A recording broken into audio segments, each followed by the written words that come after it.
Boa tarde a todos e todas as presentes.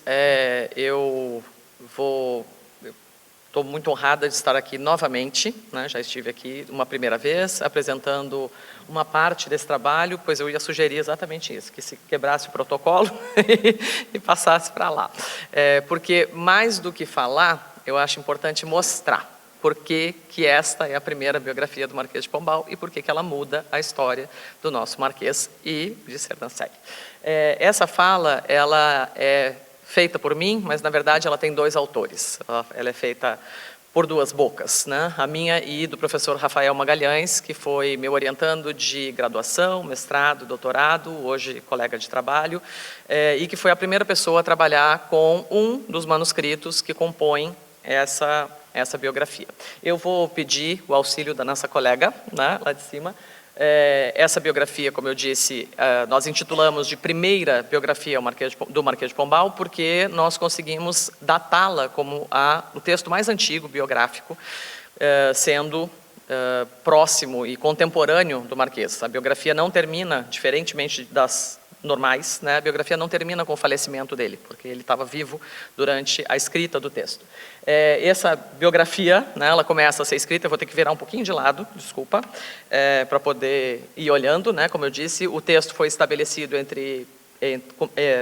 trabalhado, né, por mim e pelo Rafael, com tradução, fixação, anotação e um estudo introdutório no qual eu explico, nós apresentamos, né, explicamos aquilo que eu vou mostrar aqui, por favor. Pode passar. Então, essa história começa lá na Bahia, do outro lado do oceano, né, no Mosteiro de São Bento, onde foi encontrado, depois de um incêndio num desumidificador, um manuscrito. E esse manuscrito, ele trazia um texto sobre o Marquês de Pombal. Pode passar, por favor. Isso. Depois, um segundo manuscrito já, trabalhado pela equipe do professor José Eduardo, foi localizado no arquivo da Universidade de Coimbra. E quando nós já estávamos terminando o trabalho de comparação entre o manuscrito da Bahia e o manuscrito de Coimbra, numa atividade promovida pelo Centro de Estudos Globais e pelos Estudos Pombalinos da Universidade Aberta, nós ouvimos um comentário que nos fez chegar a um terceiro testemunho, a um terceiro manuscrito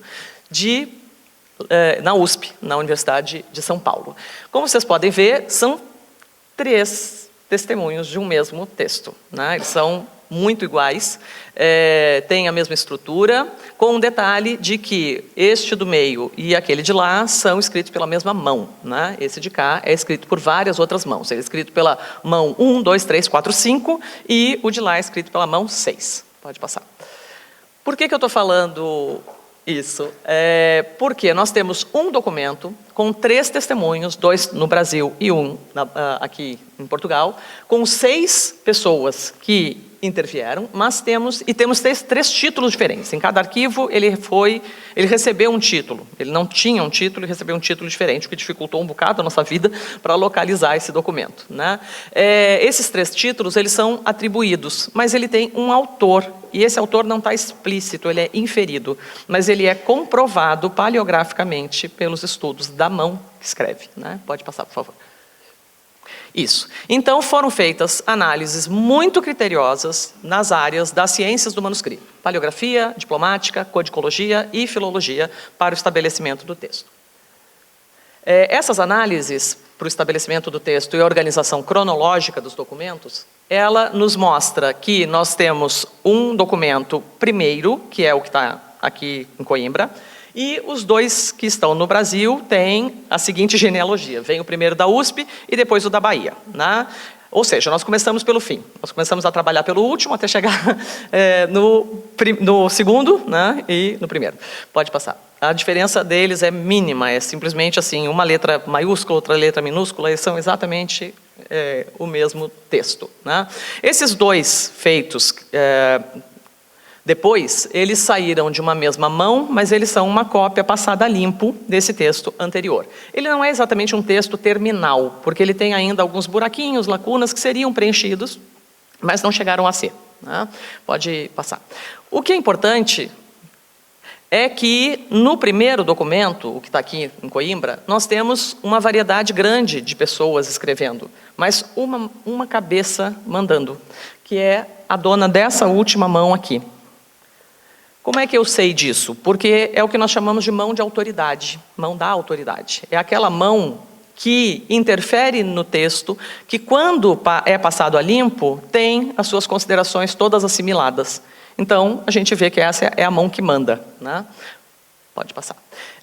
Esse documento primeiro, ele é um documento feito ao longo de vários anos, né? E visivelmente feito por várias pessoas em lugares diferentes. Então, provavelmente, o autor, que estava compilando documentos, porque ele é todo comprovado, ele é todo indicado, ver o documento tal, ver portaria tal, ver decreto tal. Essas pessoas, muito provavelmente, estavam em arquivos diferentes, fazendo seu trabalho, papéis diferentes, caligrafias diferentes, tintas diferentes, mas todos com material do mesmíssimo período. Pode passar, por favor. Isso. É um documento que não tem uma data de início e fim, mas ele tem muitas datas.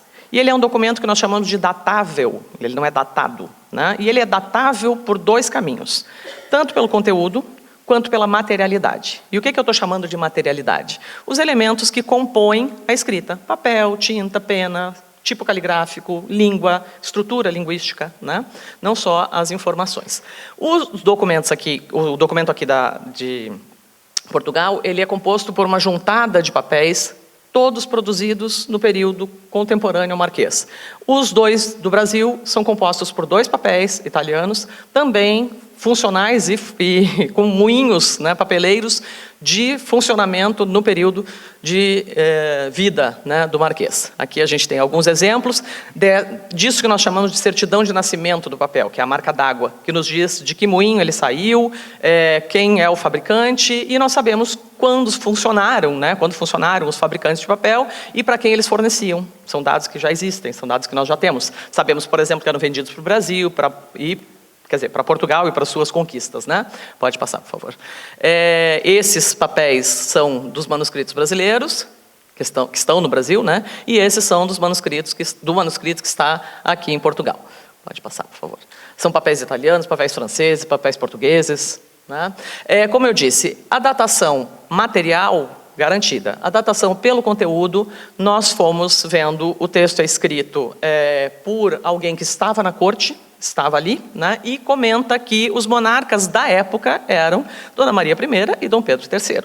Então, a gente tem uma data, né, a partir do início do reinado, né,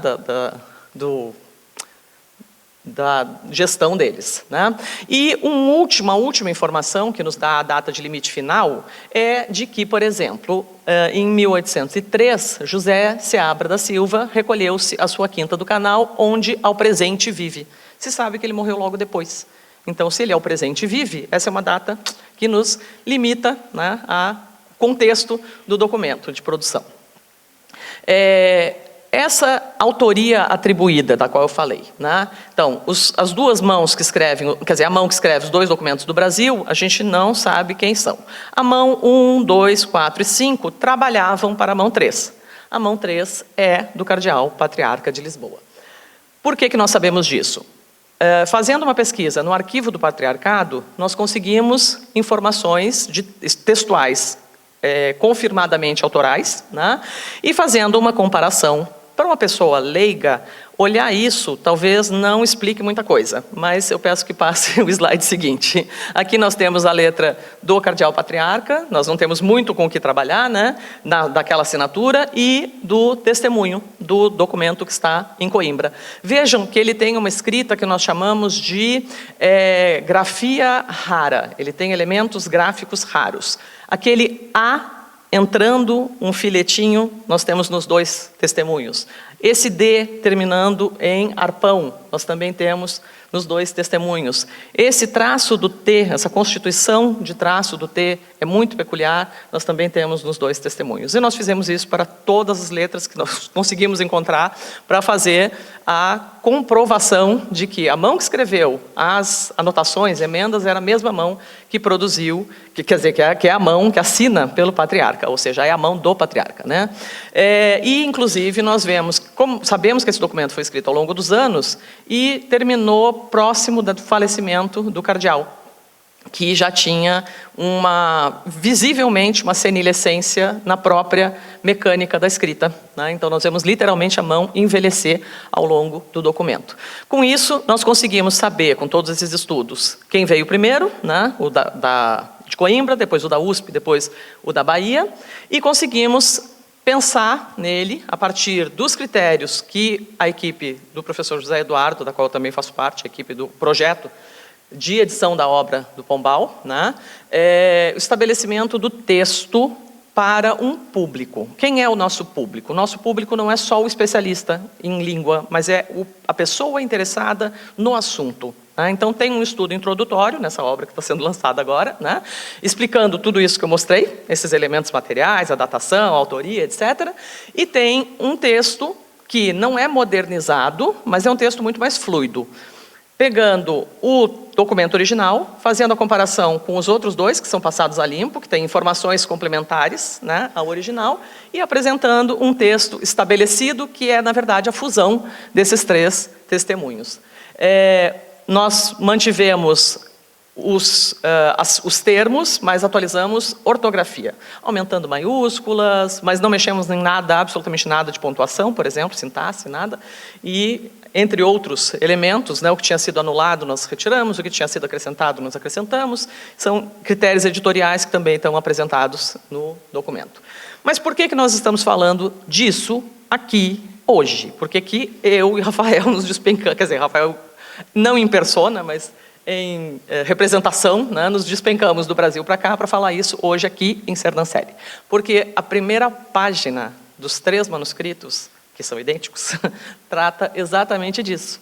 Nasceu Sebastião José de Carvalho e Melo, na vila de Sernancelli, comarca de Pinhel, na província da Beira, a 13 de maio, como todos sabem, de 1699. Filho de Manuel de Carvalho de Ataíde, fidalgo da Casa del Rei, da Casa Real, e de Dona Teresa de Mendonça. Sua varonia ilustre, enfim, segue falando dele, né? Esse não é um texto que se pretende biográfico, ele é um texto que fala do reinado, da administração do reinado de Dom José, mas das 83 capítulos, 3 falam do rei e 80 falam do Pombal. Então esta é, de fato, a biografia mais próxima a ele, né? E até onde se sabe, ele teve conhecimento, né? E não contestou, certo? Obrigada.